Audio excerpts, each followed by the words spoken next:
یہ مجھے بتائیے ریاست مدینہ کیا ایک ایسی ریاست کو ریاست مدینہ کہنا مناسب ہوگا جہاں انصاف نام کی چڑیا کو پر مارنے کی اجازت نہیں، جہاں جس کو کہتے ہیں کہ ہر وہ بڑا آدمی، بڑا کو انورٹڈ کاماز میں سمجھیے گا، بڑے سے بڑا کانڈ کرنے کے بعد اس پر ایف آئی آرز ہوں یا کچھ اور بچ نکلتا ہے، بلکہ صاف بچ نکلتا ہے، ڈٹ کے رہتا ہے، سلامی لیتا ہے اور اس کے بعد پھر عین غین ہو جاتا ہے۔ جناب من،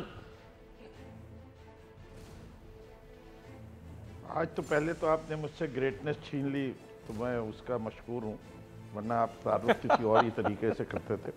دوسری بات یہ ہے کہ آپ جیسا کوئی آدمی کو غلام نہ بنا سکتا ہے، نہ مجھ میں جرت ہے کہ میں آپ کو غلام بناؤں، اور اگر آپ بن بھی گئے تو آپ اچھے غلام بھی نہیں ہوں گے، تو اس لیے وہ بھی نہیں کرنا چاہتا۔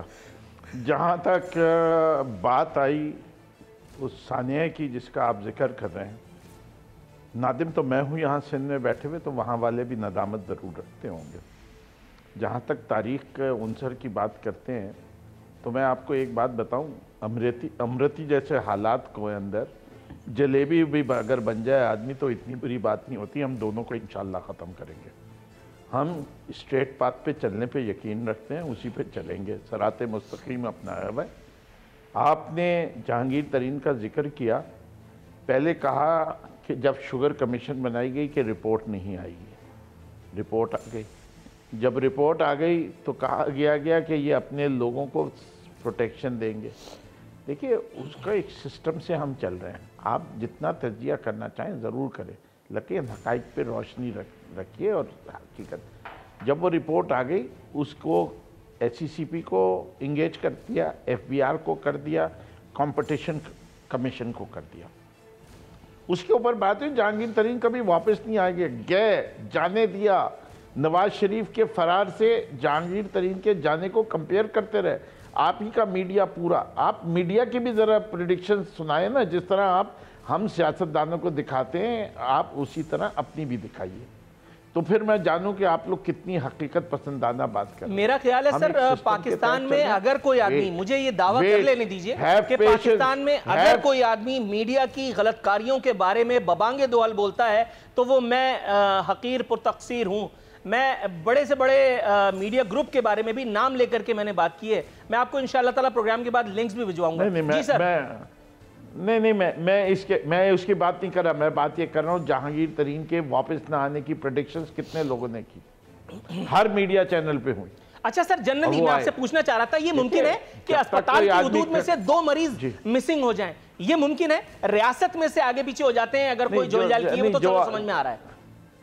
نہیں میں تو سمجھا تھا آپ اس سے بھی زیادہ سنگین بات کر رہے ہیں کہ جو 7 افراد جہاں بحق ہو گئے ان سے گواہی لینے کی بات کر رہے ہیں کہ ان سے 2 سے تعلق نہیں کیا جا سکا، جو آپ نے بیان کیا تھا ان سے رابطہ نہیں ہو رہا۔ اوبویسلی جو لوگ انتقال فرما گئے ان سے رابطہ ممکن نہیں ہوتا، تو میں سمجھا تھا شاید آپ اس چیز کو پوائنٹ آؤٹ کر رہے ہیں۔ اگر کوئی ایسا بیان کسی نے دیا ہے تو میں وہی الفاظ کہوں گا کہ جو آپ استعمال کرتے ہیں کہ ایسی باتیں نہیں ہونی چاہیے، اور باقی اردو الفاظ میں اس کو احمقانہ حرکت کے علاوہ درست ہے سر۔ تھوڑا سا توقف کی استدعا ہے، میں اخونزادہ چٹان صاحب کو زحمت کلام دینے جا رہا ہوں آپ کے سامنے۔ اخونزادہ چٹان صاحب، سر مجھے سن سکتے ہیں آپ؟ جی بالکل آپ کو سن رہا ہوں۔ سر ماضی کے دریچوں کو اگر ہم کھنگالیں، اس ایک واقعے کی انکوائری رپورٹ آئے گی، ذمہ داروں کو سزا ملے گی، یہ جھانسا میں کیسے لے لوں؟ جبکہ مجھے پتا ہے کہ پی آئی سی جیسے اسپتال پر وکلا نے، قانون کے تحفظ کے علمبرداروں اور ایکسیٹرا نے، جن پر بات کرتے ہوئے ہی کوئی بھروسہ نہیں ہوتا کہ کب کہاں سے آپ پر فلاں جگہ کی توہین کا خدا نخواستہ الزام لگ جائے، چاہے آپ کا ارادہ ہو یا نہ ہو، چاہے آپ نے وہ بات کی ہو یا نہ کی ہو، لیکن بڑا دل تھام کر کے بات کرنی پڑتی ہے۔ سر سانحہ پی آئی سی میں پڑھے لکھے جوہلا نے جن مریضوں کی جان لی، اس میں بڑی بڑی نامچین ہستیاں بھی موجود تھیں، خود وزیر اعظم صاحب کا بھانجا بھی اس میں موجود تھا، ان کو بھی اللہ کے شکر خیر سے ضمانت مل گئی ہے۔